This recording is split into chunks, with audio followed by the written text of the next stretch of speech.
The Quest was launched in 2013, and it is an annual challenge issued to K through 12 schools throughout our region to implement student-driven sustainability projects with the help of green mentors. While projects vary considerably from school to school, the program as a whole strives to support schools in 3 areas: reducing environmental impacts and costs, improving health and wellness of students and staff, and increasing environmental and sustainability literacy.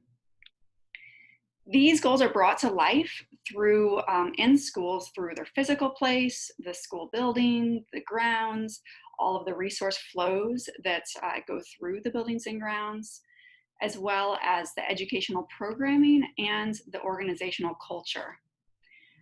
We've had over 150 schools participate in the Green Schools Quest thus far. Thousands of people have been impacted, and we're really excited to continue this progress in building a more sustainable region, though of course we recognize that we need to make a few changes this year.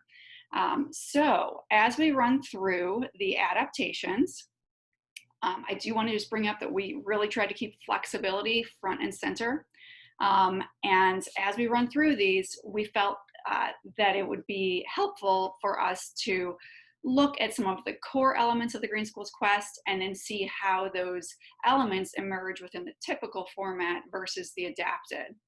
So at its core, the Green Schools Quest is about advancing sustainability in schools.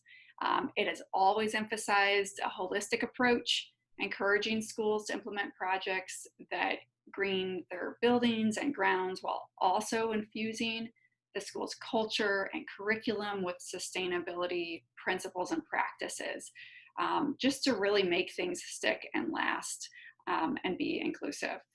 This year, we are really going to be, the primary focus is going to be on incorporating sustainability into students' learning. That does not exclude the other areas. It just really makes that a primary focus for all schools, because every school looks a little different right now. The Green Schools Quest is a project-based challenge. Typically this plays out as where schools are charged with implementing a new or a major extension of an existing project over a 6-month period of time. This year, we, in essence, really for all participating schools, the project is integrating sustainability into students' learning. Participants are further challenged then by monthly themes that prompt participants to examine how one of the principles outlined in the Rainbow of Sustainability, which we're going to learn more about in a little bit, relates to student learning. And that can play out in a number of ways. It could be by exploring existing curriculum through the lens of a sustainability principle. It could be through implementing a small or large project at school or at home. Or it could be by engaging students in an activity aligned with a sustainability principle. We're intentionally leaving this very open and flexible. Schools may still engage in a comprehensive 6-month project if they'd like and are able to do so, in which case they would simply look at their project through each month's sustainability principle through that perspective. All of these perspectives we feel can be applied to really any subject, so that shouldn't be a problem. All right. Student-driven. Projects are intended to be student-driven, and typically a group of students would be organized to work collectively on a project. This year, a group of students may be organized, or student engagement may be more independent in nature. For instance, a teacher might provide students with optional sustainability activities to engage in at home and share out. Green mentors have always been and are still an important part of the Green Schools Quest. Mentors will be paired with schools as usual this year, though they will primarily be providing support through virtual means. Even though some schools are meeting in person, many of the schools are limiting, they're not allowing outside volunteers to come in, even if the students are in person. So we foresee primarily virtual support. All right. So when schools are asked to document and share their progress, they're more likely to continually measure and communicate their impact. So that's always been a really key component. Typically, schools are preparing a final submission package at the conclusion that includes a 5-minute digital presentation and written report. This year, participating schools will submit a short online form documenting their progress each month.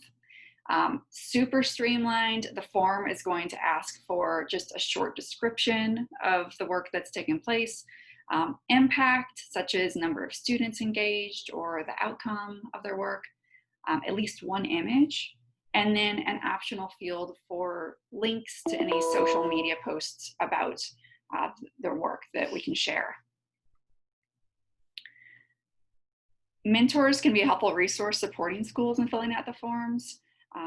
And one key aspect to note is that schools receive one raffle entry for each month that they submit a form. I'm going to expand upon that a little bit later. I also want to note at this point that once a school is registered for the school year, they may participate to whichever degree works best for them. Participants do not have to engage in and submit a form every month, though they're of course encouraged to do so. But once you're registered, you can choose if you want to participate every month or if you just want to participate some of the months. Totally up to you.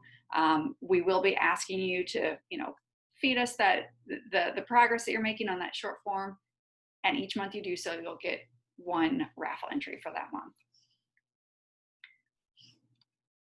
All right, it's so important to celebrate the success of individual schools' projects and the collective impact of all of the participating schools, and that's something that really, bubbled up in the earlier conversations that we've had. The Green Schools Quest typically culminates with an annual event. This year, our aim is to share schools' progress and impact throughout the year. So we want to share information from those monthly submission forms. Once they all come at the end of the month, we want to send those out throughout the next month and really celebrate everything that's just happened and keep that conversation going. We're really hoping that these themes can help unify participants' work and that we can help to foster connections between participating schools so that they might share stories and exchange ideas. That is one aspect of the Green Schools Quest that has been communicated to me by many of the participating schools, that they really appreciate just having the chance to connect with others, other sustainability champions in other schools across the region. So we want to keep that unification and connection alive. And lastly, the Green Schools Quest has an award and prize element. Typically, the final submissions are evaluated by a panel of judges and winners are determined. Cash awards and trophies are presented. This year, we are not going to have any formal judging, no formal judging taking place. Instead, all participating schools that share their submission materials will be entered into those drawings for cash prizes. Recipients of those prizes are going to be drawn at random, which also takes some of the pressure off of schools regarding their submission materials. So just keep in mind, we just want to celebrate what's happening. Don't feel like the submissions are too burdensome. We hope that you don't feel that. Drawings are going to take place in January for the first 3 months. So October, November, December will come to a close, and then we'll do a drawing in January. We'll do another drawing in April for the second 3 months, January, February, and March. Here's a snapshot of the schedule. Deadline for schools and mentors to register is September 30th. The monthly challenges will take place October through March. During this time, the schools will connect with their mentors to determine the best type of support to be provided and to unpack those monthly themes in a way that's best suited for that in particular school and team. Our Green Schools Quest committee will be preparing resources and activity ideas for each month's theme and send those out to all participants on the first of each month. As mentioned, the cash prizes will be drawn in January and April. Something that has not been publicly promoted yet is that we are going to open registration again in December so that any additional schools that would like to solely participate for the 3 months within the spring semester may do so. That is something we've not done in the past, but we felt that with things changing so much as the days go on, we wanted to extend that opportunity.